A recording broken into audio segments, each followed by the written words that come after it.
পর্যটকদের পছন্দের জনপ্রিয় হলং ফরেস্ট, সেই হলং ফরেস্ট কিন্তু এখনো বন্ধ রয়েছে।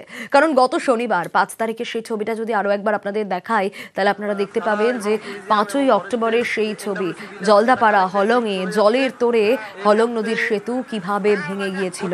হলং ব্রিজ ভেঙে যাওয়াতে, কাঠের সেতু ভেঙে যাওয়ায় হলংয়ে পর্যটন বন্ধ। আর জুন মাসে আমরা দেখেছিলাম যে ঐতিহ্যবাহী হলং বাংলো পুড়ে ছাই হয়ে গিয়েছিল। কিন্তু এখন 5 দিন পেরিয়েছে, হলংয়ে দ্রুত পর্যটন চালুর আশ্বাস বন দপ্তরের।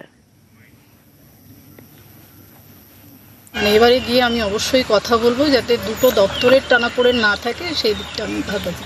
অবশ্যই আমরা চাইছি আবার পুরনো জায়গায় মানুষজন ফিরে যাক, পর্যটন ঠিকঠাক জায়গায় ফিরে যাক, মানুষজন যাতে ঘুরতে আসে। ডিপার্টমেন্টে আমরা বসতে হবে, আমাদেরকে বসে আমরা আলোচনা করে হলং বাংলো আপনারা যদি চান আগামী দিন অবশ্যই হবে, তো মন থেকে চাইতে হবে আপনাদেরকে।